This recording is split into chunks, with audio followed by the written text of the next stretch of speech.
ও শেষ পাতা শাখায় তুমি থাকো, যেও না ও শেষ পাতা গো শাখায় তুমি থাকো।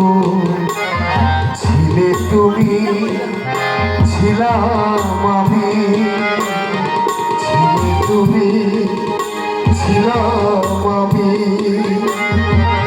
চিরদিন রাখো যেও না ও শেষ পাতা গো শাখা তুমি থাকো।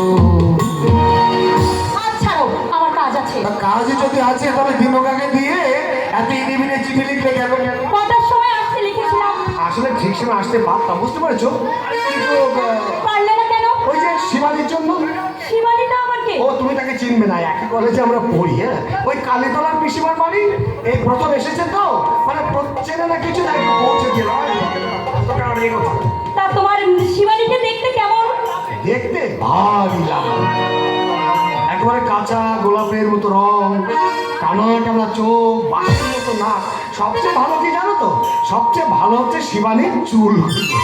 তা তোমার সঙ্গে দেখা না হলে নিশ্চয়ই ওই শিবানীকে পথে পড়ে থাকতে হতো না? না না, কত করে ডাকতে হবে কেন? একই কলেজে পড়ি, একটা চক্ষু লজ্জা আছে না?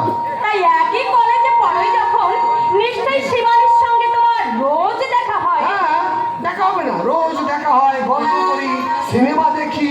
পাশাপাশি বসে? আজব ব্যাপার, সিনেমা কি দূরে বসে দেখ? উফ! তুমি তোমার শিবানীর কাছে যাও, আমার কাছে তুমি আর কখনো আসবে না। এই দেখে, এই বললে হবে কেন? দুদিন পরে যার বউ হবে তার সঙ্গে এরকম কথা বললে হবে? তোমরা পুরুষের এত রূপ ভালোবাসো, যেখানে তোমরা রূপ দেখবে সেখানেই তোমরা ভোমরার মতো উড়ে গিয়ে পড়বে। এখানে তোমরা বিমুখ। ও, রূপ আছে বলে অহংকার করছো, তাই না? রূপ আছে না ছাই, আমি তো তোমার শিবানীর মতো ভারী লাগতে দেখতে নই। শিবানীর উপর খুব হিংসে হচ্ছে বুঝি, কিন্তু বাবু, যে শিবানীর জন্য তোমার তো রাগ, ক্ষোভ, অভিমান, আসলে সেই শিবানীর নামে কোনো মেয়েকে আমি চিনি। এই যে তুমি বললে স্রেফ ধাপ্পা। আমার প্রতি তোমার ভালোবাসাটাকে একটু যাচাই করে দেখলাম, বুঝতে পেরেছো? এখন তো আমাকে বলাবার জন্য মিথ্যে বলা হচ্ছে। মিথ্যে নয়, মিথ্যে নয়। আমি যেখানে যাই, সর্বকর্মে সর্বস্থানে নুপুরের অনুঝুনু শব্দ আমাকে মনে করিয়ে দেয় আমি আছি, আমি আছি। পলাশ, এমন অলক্ষণের কথা মিথ্যা করেও তুমি আর কখনো বলো না। এই দেখো, এমনি চোখে জল এসে গেল। জানো এতক্ষণ আমার বুকটা কেমন করছিল? জানো আমার সব সময় কি ভয় হয়? ভয়? কিসের ভয়? এই বুঝি তুমি আমার কাছ থেকে হারিয়ে গেলে। নাই ভয় পেয়ে মম গৃহে বধূরূপে অবিলম্বে প্রবেশিবে তুমি। আমারও এখন সব সময় ভাবনা তাই, জানো কবে তোমার ঘরে যাব, কতদিনে তোমাকে আমি সব সময়ের জন্য কাছে পাবো। আহা, আহা, আহা। সব সময়ের জন্য তো আমাকে পাওয়ার চেষ্টা করলে হবে না। তবে কে? আমার মা। আমার মা আমাদের দু ভাইকে অনেক কষ্টে মানুষ করেছিল।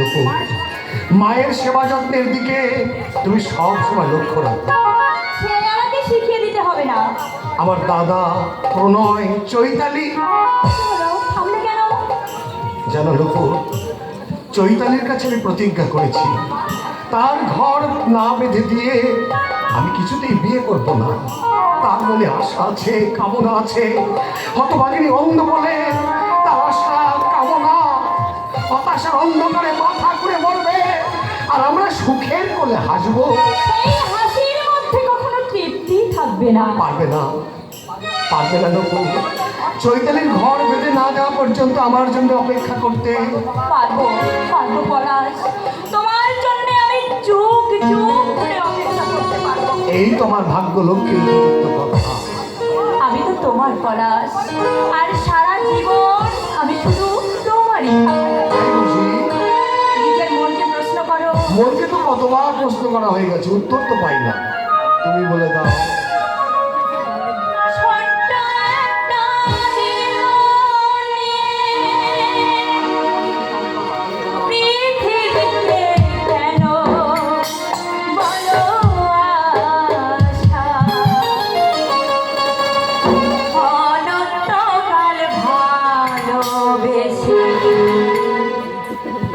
যাবে না আমার ভালোবাসা। তুমি আমার করে